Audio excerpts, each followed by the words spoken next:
Okay guys, so today on my domestic water pumps, now in this building there's no roof gravity tank. It's brand new construction, and usually in the smaller brand new construction buildings, the water just comes directly from the main into these booster pumps, and it pressurizes the whole building system, hot water, cold water, so there's no need for the gravity tank on the roof, to where usually the pumps in the basement would pump it up to the roof tank and then everything would be gravity fed down. Whereas to here, it's just these booster pumps. As soon as it comes in, it pressurizes the whole building. So yearly maintenance on these is, I think these are called clay valves, or there might be a different name. But basically, I have to take this off, pull it out, and basically, it's like a check valve, and basically just clean it out.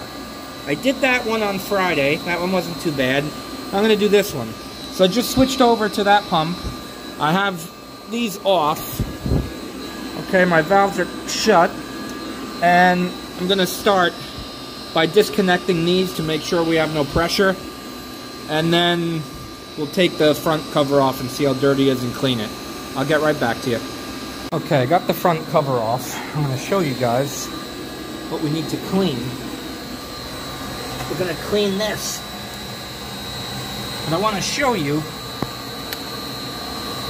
that's inside, and what I usually do is I blow it back. I open the suction valve and blow it back up from here, because if you open the top one, you might push it back down inside the pump. Mine's not too bad, but I like to get in there. It's kind of crusty, and clean it out. So I usually back blow it out this way. These are the parts. That's a diaphragm. This is let me show you. So this part's also important because it can gunk up those little tubes on the side. And usually when I put this back, I blow back the tubes. This is that part that goes like that. That's like that check valve part. Clean this too. And then there's a little spring here. So I'll just clean everything. So I'm going to bring this over to the slop sink, clean everything really well, blow this back, and then put it back together, and that should take care of that. Alright, I gotta get this back together quick. Everything is clean here, and the reason being, clean it as best I could, is because, as you can see, our pressures are bouncing with one pump. We need two pumps to make the set discharge pressure. So I'm gonna blow this guy back real quick, and you'll see the dirty water come out.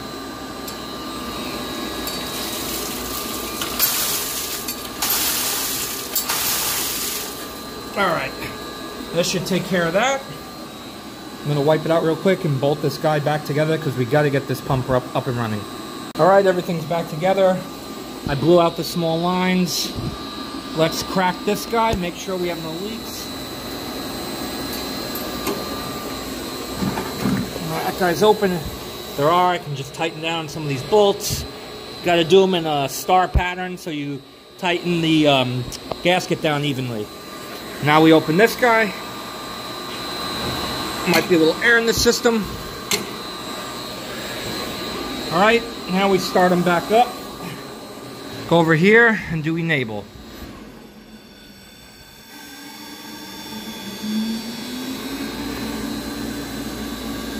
Alright, now both of them are running. And we are going to make our set pressure. Beautiful. Perfect. Alright, I believe we're back in business. That's all cleaned out now. I'll just check for leaks. I gotta vacuum up all this water. And job done. Yearly preventative maintenance done in-house on these check valves, clay valves, whatever they're called here. And we're still making our set pressure beautiful. Alright guys, I call that one a wrap. Thanks for watching. Mike out.